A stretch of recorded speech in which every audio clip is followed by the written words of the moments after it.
তো রাবিয়া বসরির কাছে এক যুবক আসছে কি জন্য আসছে? ইলম শিখতে আসছে, জিজ্ঞাসা করতে আসছে। ইলম যদি কোনো নারীর কাছে থাকে, নারীরও দাম বাড়ে, তার কাছেও পুরুষের যাইতে হয়। যেমন উম্মুল মুমিনিন আয়েশা সিদ্দিকা রাদিয়াল্লাহু আনহা, উনি মহিলা ছিলেন কিন্তু উনার ছাত্র ছিলেন আব্দুল্লাহ ইবনে আব্বাস, আব্দুল্লাহ ইবনে মাসউদ, আব্দুল্লাহ ইবনে ওমর সহকারে হাজারো সাহাবী, যারা মাসাইল জানার জন্য এই মহিলার কাছে যায় বসে থাকতেন। আল্লাহু আকবার জোরে করে বলেন, আরো জোরে আওয়াজ করে জোরে বলেন আল্লাহু আকবার জোরে বলেন। মানে নারীর দ্বারস্থ হতেছে পুরুষ, কিসের জন্য? ইলমের জন্য।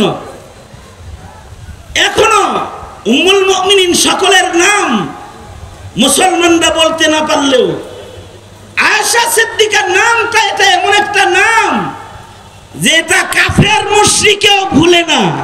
এটা আয়েশা সিদ্দিকা রাদিয়াল্লাহু আনহার ইলমের কারণে।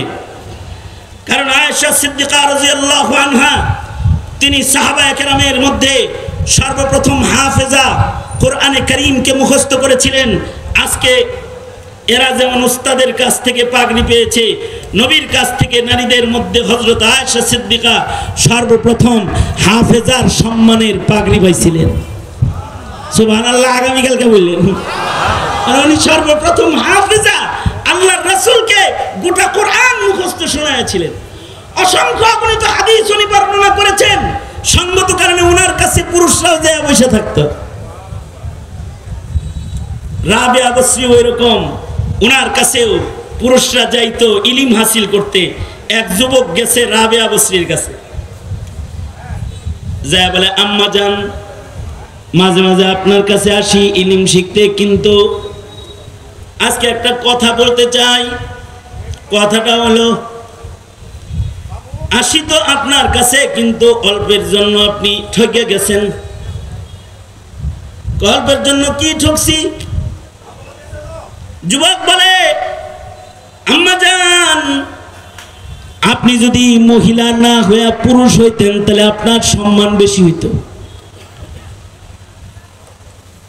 কেন? তুমি কি মনে করো মানুষের ভিতরে পুরুষ বেশি দামি, মহিলা কম দামি? সেটাই তো বুঝাইতে যায়, পুরুষ বেশি দামি, মহিলারা কম দামি। পুরুষ বেশি দামি, মহিলারা কম দামি, এটা বুঝলা কেমনে? মহিলারা ঘরে থাকে, বাইরে যাওয়ার অনুমতি নাই, কোন মহিলা ইমামতি উপায় নাই। ইমামতি বেশে, ইমামতি তো দূরের কথা, মুয়াজ্জিনের চাকরি উপায় নাই। কোন মহিলা আল্লাহ তাআলা নবী হিসাবে পৃথিবীতে পাঠায় নাই। লক্ষাধিক নবী আল্লাহ তাআলা জমিনে পাঠাইছেন। সকল পয়গম্বরদেরকে আল্লাহ তাআলা পুরুষ থেকে চয়ন করেছেন। আপনি যদি মহিলা না হয়ে পুরুষ হইতেন তাহলে আপনার দাম বাড়তো। হযরত রাবিয়া বসরি বলে, নবী পুরুষদেরকে আল্লাহ তাআলা বানাইছেন, ইমামাত পুরুষদেরকে আল্লাহ তাআলা দান করেছেন, কিন্তু নারীদেরকে আল্লাহ তাআলা আলাদা একটা সম্মান এমন দান করেছেন যা নবীদেরকেও দেন নাই। আল্লাহ তাআলা পৃথিবীতে যত পয়গম্বর পাঠাইছেন, সব পয়গম্বরই মার মাধ্যমে পাঠাইছেন। পুরুষ ছাড়া পয়গম্বরও আল্লাহ জমিনে পাঠাইছেন, কিন্তু মহিলার পেট ছাড়া কোনো নবী পাঠায় নাই। দেখো না, ঈসা আলাইহিস সালাতু ওয়াস সালাম জমিনে আসছেন, পুরুষ লাগে নাই, কিন্তু মা ছাড়া আইতে পারে নাই। তোমার কি মনে হয় নবী হইলেই কি শুধু দাম হয়? না না না, আল্লাহর কাছে নারীরও আলাদা আলাদা এমন এমন দাম আছে, যেই দামের জায়গায় আল্লাহ তাআলা পৃথিবীর কোন পুরুষকে আল্লাহ তাআলা পৌঁছায় নাই। পৃথিবীতে যত পুরুষ জমিনে এসেছে সকলকে, নারীদেরকে মায়ের মাকামে আল্লাহ তাআলা রাখতে নারীর মাধ্যম করে পাঠায়েছে। নারীদের হক আল্লাহ তাআলা বেশি দিয়েছে। নবীজি নারীর হক 3 বার বলেছে, পুরুষের হক 1 বার বলেছে। জান্নাত আল্লাহ তাআলা নারীদের পদতলে রেখেছে। হ্যাঁ, আল্লাহ তাআলা কিছু কিছু জায়গায় নারীকে ফজিলত দান করেছে, আবার কিছু কিছু জায়গায় পুরুষকে ফজিলত দান করেছে। আল্লাহ তাআলা মূল ফজিলত ইনসানের তো ইলমের ভিতরে রেখেছে। মানুষ নর হোক আর নারী হোক, যাদের ভেতরে ইলম পাওয়া যাবে তারা দামি হয়ে যাবে। আল্লাহ পাকের কাছে ওরকম কোটি পুরুষের চাইতেও একটা মহিলার দাম বেশি, যে মহিলাকে আল্লাহ তাআলা ইলমের সমঝ দান করেছেন। কুল হাল ইয়াস্তাবিল্লাযীনা ইয়া'লামুনা ওয়াল্লাযীনা লা ইয়া'লামুন। ইলম এটা এমন একটি বিষয় যে এই বিষয়ের কারণে নারীর মূল্য পুরুষের উপরে উঠে যায়। নবীদের মর্যাদারও কারণ ইলম, কারণ নবীদেরকে আল্লাহ তাআলা সরাসরি নিজের ছাত্র বানায়া নবীদেরকে জমিনের সবচেয়ে বড় ইলমের খাজানা নবীদেরকে দান করেছেন। নবীদের জামাতের ভেতরে আমাদের নবীকে সাইয়্যিদুল মুরসালিনের মাকাম দিতে উতিতু ইলমাল আউয়ালিন ওয়াল আখিরিনের ইলম আল্লাহ তাআলা আমাদের নবী আলাইহিস সালাতু ওয়াস সালামকে দান করেছেন।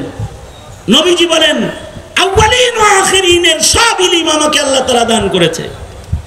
সুতরাং কিয়ামত পর্যন্ত মানুষ হিসেবে কেউ যদি আল্লাহর কাছে দামি মানুষ হতে চায়, তাহলে দামি মানুষের নির্বাচনটা অর্থ ক্ষমতা দিয়ে নয়, ইলমের দ্বারাই আল্লাহ পাক করেন।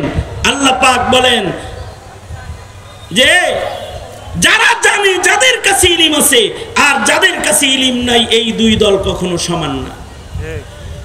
এই জাতির যাদের কাছে ইলম আছে, সে হোক না মসজিদের ইমাম, অথবা একজন মুয়াজ্জিন, অথবা এতিমখানার একজন শিক্ষক, ওই এমপি ওই মন্ত্রীর চাইতে এই মক্তবের শিক্ষকের দাম আল্লাহর কাছে অনেক বেশি, যার কাছে ইলমি দ্বীনের আমানত আছে।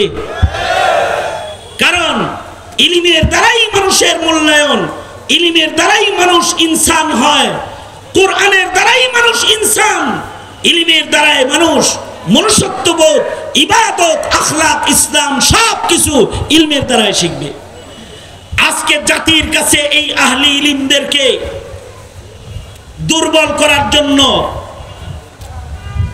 ইলমি দ্বীন যারা শিখে তাদেরকে নিম্নমানের হিসেবে জাতির কাছে পেশ করে প্রজন্মের কাছে তাদেরকে যে তুচ্ছের পাত্র বানানো হচ্ছে, এই জিনিসটাও অভিভাবক যারা তাদের সতর্ক থেকে প্রজন্মকে আলেমের মূল্যায়ন সম্পর্কে বোঝানো দরকার। আলেমের মূল্যায়ন যদি বুঝে আসে, তাহলে ধর্মের মূল্যায়ন বুঝে আসবে। ধর্মের মূল্যায়ন যদি বুঝে আসে, ধর্মের উপরে চলার ঈমান আর স্পৃহা বাকি থাকবে। আর আলেমের মূল্যায়ন যখন বুঝবে না, ইলমের মূল্য যখন বুঝবে না, তখন কিন্তু প্রজন্ম নাস্তিক আর মুরতাদের পিছনে ঘোরা শুরু করবে। দেশটা ইমানদারের দেশে নাস্তিকের রাজ্য প্রতিষ্ঠা হয়ে যাবে। সঙ্গত কারণে ইলমের মারাকিজ মাদারিসগুলোর মূল্যায়ন, মাদ্রাসাগুলোর মূল্যায়ন সকলে করে ইলমকে জাতির কাছে সঠিক বন্টনের ব্যবস্থা করা দরকার। নোংরা শিক্ষানীতি বাস্তবায়নের মাধ্যমে জাতিকে ইলম শূন্য করে মুসলমানদেরকে তাওহীদবাদ সরায়া হিন্দুত্ববাদ প্রতিষ্ঠার চক্রান্ত এঁটে ফেলেছে। এইটার থেকে সতর্কতা জাতীয়ভাবে করা তো বড় মুশকিল বিষয়। ভোটের সরকার যদি ইসলামের সরকার না হয়, এই মূল্যায়ন মুসলমানের মাটিতে প্রতিষ্ঠা করা কঠিন।